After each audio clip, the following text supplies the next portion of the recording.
Fala meu amigo, minha amiga, seja muito bem-vindo a mais uma aula de Química aqui no canal Química com o professor Eduardo Souza. Hoje nós vamos fazer uma viagem pelo fascinante mundo da Química e desvendar como as reações químicas acontecem na estequiometria. Então bora lá! Então pessoal, hoje eu pretendo de uma forma bem rápida fazer com que ao final dessa aula você seja capaz de resolver exercícios de estequiometria. Então fica comigo até o final dessa aula que eu garanto para você que você vai ter sucesso nesse conteúdo, beleza? Então para começar, sendo bem direto, o que é a estequiometria? Pessoal, a estequiometria ela estuda as relações matemáticas existentes em uma reação química. Essas relações matemáticas elas vão se dar principalmente em relação às quantidades de reagentes e produtos que estão envolvidos em uma reação. Você tem que lembrar sempre que em uma reação química, os reagentes eles são consumidos, enquanto os produtos eles são formados. Esse é o conceito básico de uma reação química. Aí você tem que lembrar também sempre que os reagentes eles estão à esquerda na reação e os produtos estão à direita, ok? Então eu trouxe para vocês aqui um exemplo de uma reação química que é a reação química de produção da amônia. Para produzir a amônia, nós precisamos reagir o nitrogênio com o hidrogênio. A reação de amônia ela vai acontecer dessa forma. Você tem uma molécula de nitrogênio reagindo com 3 moléculas de hidrogênio para formar 2 moléculas de amônia. Beleza. Professor, mas e se você quiser produzir mais amônia, né? E se a gente quiser produzir, ao invés de 2 moléculas de amônia, eu queira produzir 4 moléculas de amônia? Se eu quiser dobrar a quantidade de produto formado?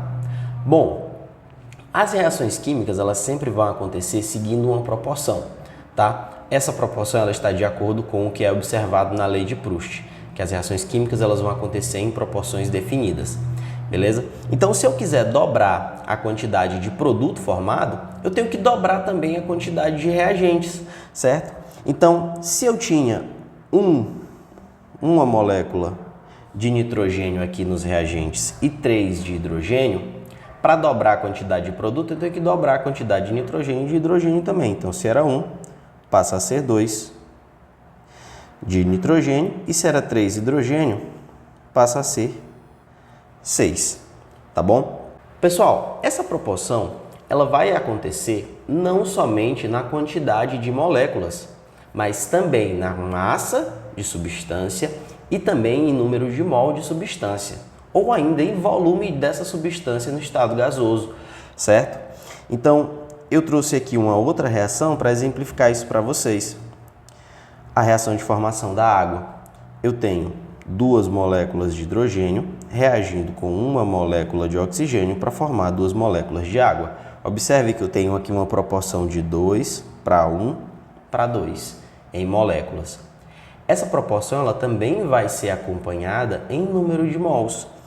É a mesma coisa que eu dizer que 2 mols de hidrogênio reagem com 1 mol de oxigênio para formar 2 mols de água. Mas o que é 1 mol?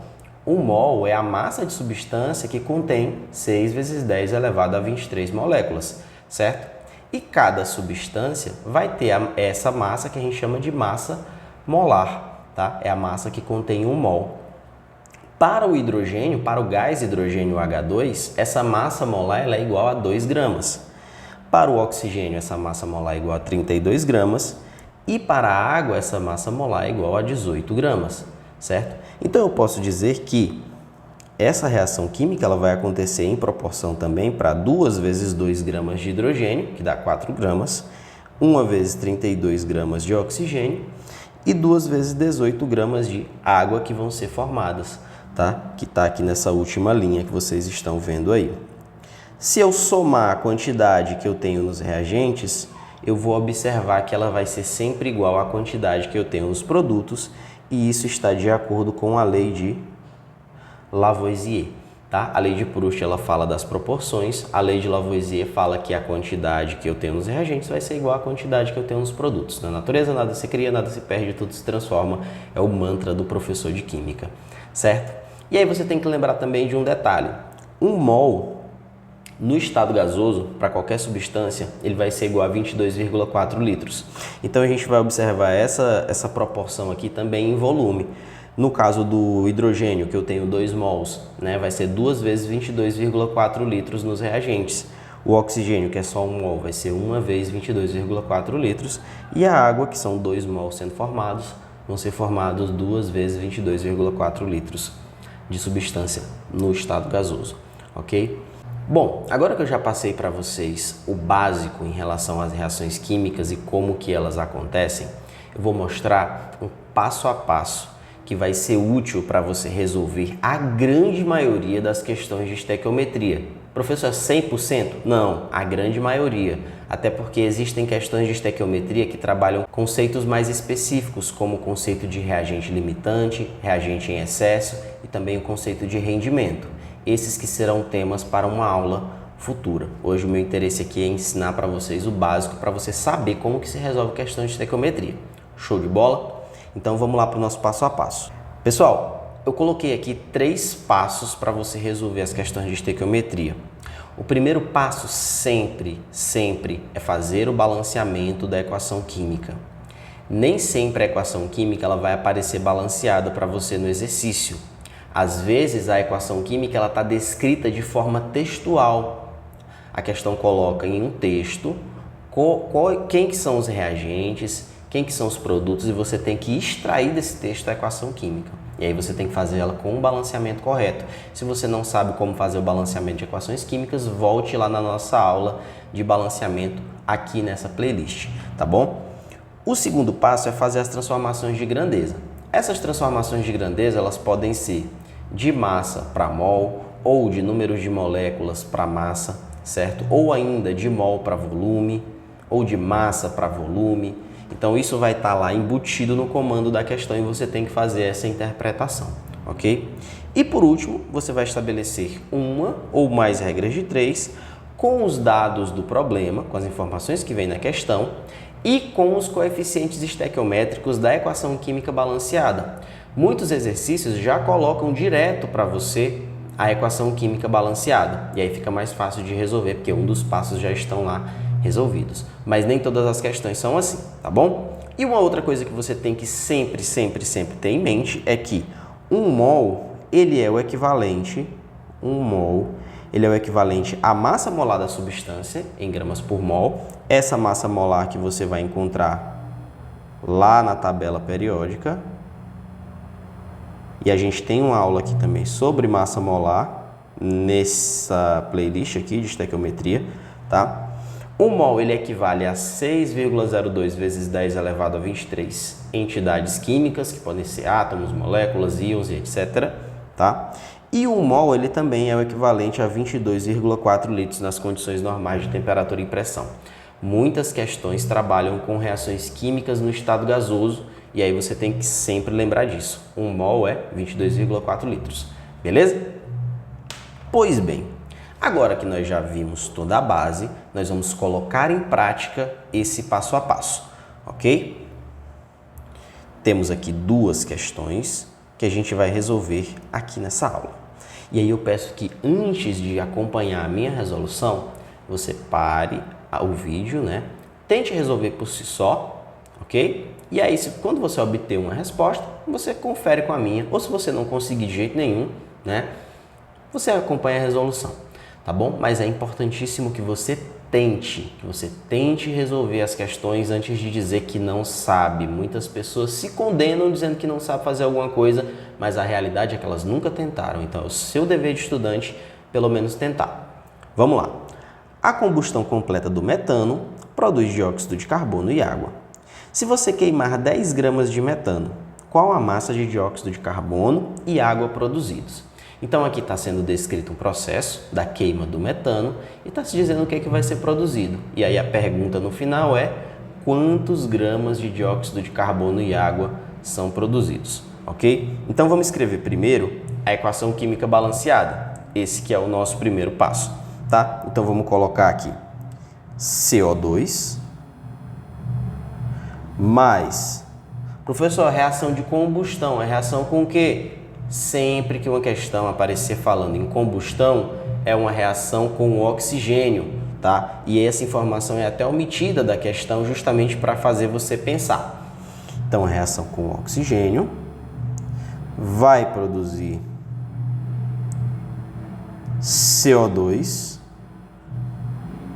e água. Vamos verificar se essa questão... Aliás, eu coloquei CO2 aqui, é metano, meu Deus. Metano reagindo com oxigênio forma CO2 e água. Vamos conferir se essa equação química está balanceada, ok? Eu tenho um átomo de carbono nos reagentes, um átomo de carbono nos produtos. 4 átomos de hidrogênio nos reagentes e 2 de hidrogênio nos produtos. 2 átomos de oxigênio nos reagentes e 1 átomo de oxigênio nos produtos. Para fazer esse balanceamento aqui, eu vou simplesmente colocar o número 2 aqui na molécula de água. E aí a gente tem 4 átomos de hidrogênio. E aí passa-se a ter também 4 de oxigênio nos produtos. Eu coloco um 2 aqui também no oxigênio. E aí fica certo, tá bom? Pessoal, se vocês escutarem uma música no fundo aqui, bem alta, é porque tem uma igreja do lado da minha casa. Mas eu não vou interromper a nossa aula por conta disso, tá? Eu acredito que deva estar dando para ouvir bem a minha voz durante a explicação. Bem, agora que nós já temos a equação química balanceada, nós vamos para o segundo passo, que é realizar as conversões de unidade necessárias, certo? Essas conversões de unidade podem ser de massa para mol, né, de mol para volume, etc.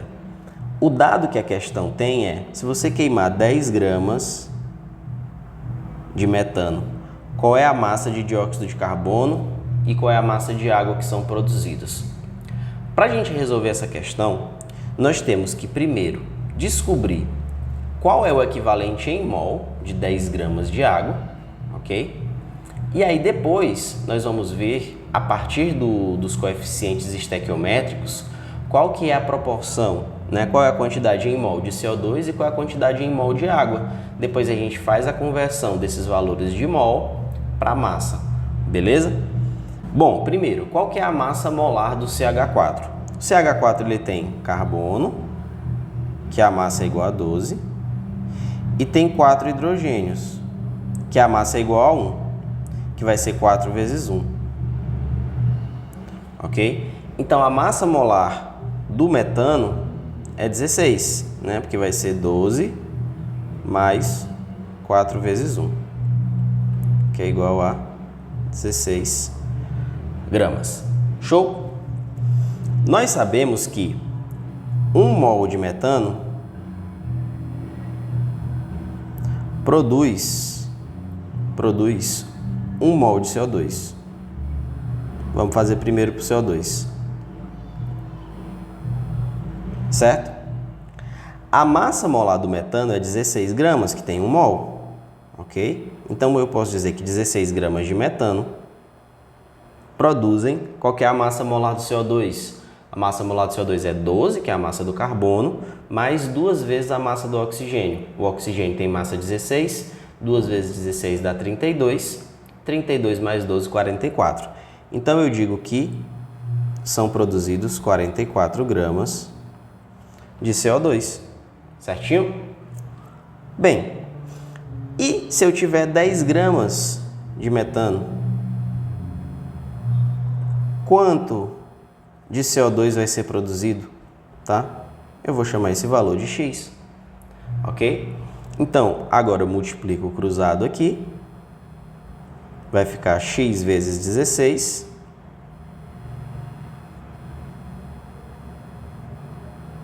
É igual a 10 vezes 44. Vou jogar o 16 para o outro lado dividindo. X igual a 10 vezes 44 dividido por 16. Nessa situação aqui é sempre ideal você tentar simplificar a equação química o máximo que você conseguir, tá bom?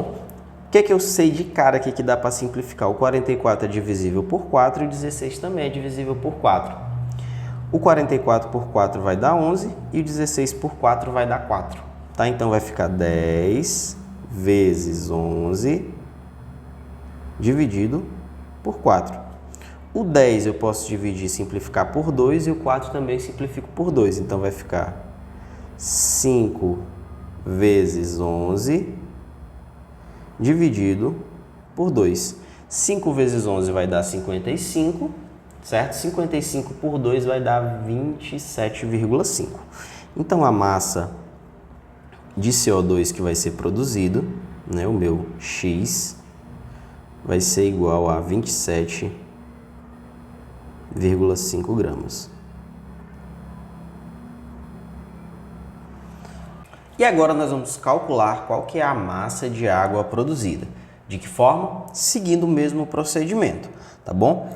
Nós sabemos aqui, de acordo com a equação química, que 1 mol de CH4, produzem 2 mols de água, certo?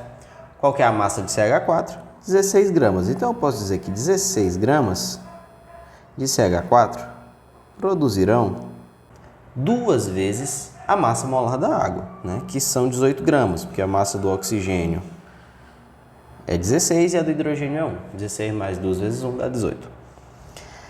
Bem, mas nós temos então, aqui, pelo enunciado, 10 gramas de CH4. Qual que vai ser a massa de água produzida? Vai ser, vou chamar de Y, tá? Multiplicamos cruzado, vai ficar 16 vezes Y, tá? Que dá 16Y.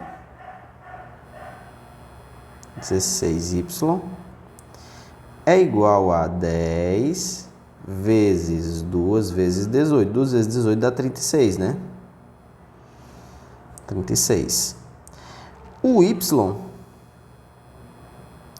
vai ser 10 vezes 36 dividido por 16. Deixa eu me ver aqui. O 36 e o 16 dá para simplificar por 4, né? 16 com 36 por 4 vai dar 9 e 16 por 4 dá 4. Então, vai ficar 10 vezes 4, ou 10 vezes 9, perdão, sobre 4. O 10 e o 4 ainda posso simplificar por 2, né? Então, 10 por 2 dá 5, 4 por 2 dá 2. Então, nosso y vai ficar igual a 5 vezes 9 dividido por 2. 5 vezes 9 dá 45, 45 por 2 vai dar 22,5 gramas. Temos mais uma questão para resolver aqui nessa aula. Vamos lá. A reação de síntese do ácido sulfúrico é representada pela equação. Aqui a gente tem a equação química já balanceada, né? H2O mais SO3 forma H2SO4. Se você possui 10 gramas de SO3 e deseja produzir o ácido sulfúrico, qual é a massa de H2O necessária? Então, essa questão ela só está relacionando a massa de SO3 com a massa de água. Beleza? Vamos lá. Eu tenho aqui o SO3, né? E a proporção entre o SO3 e a água é de 1 para 1. Observa que a equação química já está balanceada. Tem 2 hidrogênios aqui, 2 hidrogênios, um enxofre aqui do outro lado, 4 oxigênios aqui também. Então, já está balanceado. Eu sei que 1 mol de SO3 reage completamente com 1 mol de H2O, tá? Agora, 1 mol de SO3 tem quantos gramas? Vamos calcular a massa molar do SO3. A massa do enxofre é 32. A massa do oxigênio é 16. Então, o meu cálculo vai ser 32 mais 3 vezes 16. Tá? 3 vezes 16 vai dar 48, se eu não me engano. Deixa eu ver. 48. 32 mais 48 vai dar 80 gramas por mol. Não é isso? 32 mais 48 dá Tá certo. 2 mais 48 dá 80. Então, a massa molar do SO3 é 80. Eu vou dizer que 80 gramas de SO3 reage completamente com 18 gramas de água, porque 1 mol de água tem 18 gramas. Se eu tiver 10 gramas de SO3, a massa de água vai ser X. Então, vai ficar assim, ó, 80 vezes X, 10 vezes 18. E aí a gente vai ter 80x, tá ficando feio aqui, peraí. 80x igual a 10 vezes 18. Ok? X, o meu x vai ser igual a 10 vezes 18 dividido por 80. Vou cortar esse zero, certo? Vai ficar 1 vezes 18 dá 18, 18 sobre 8. Eu posso simplificar o 18 e o 8 por 2, e aí a gente vai ficar com 9 sobre 4. 9 sobre 4 que vai dar 2,25. 2,25 gramas. Ok? Então, é só seguir o passo a passo, pessoal. Não tem mistério, tá? Segue o passo a passo que você vai conseguir resolver a grande maioria das questões de estequiometria. Mas para seguir esse passo a passo, você precisa ter visto também as aulas anteriores desse conteúdo aqui no canal, beleza? Então, espero ter ajudado. Desculpe pela música de fundo, mas eu acredito que deu para entender bastante aí o conteúdo. Valeu? Deixe qualquer dúvida aqui nos comentários e não esqueça de dar o seu like para ajudar o canal a crescer. Valeu!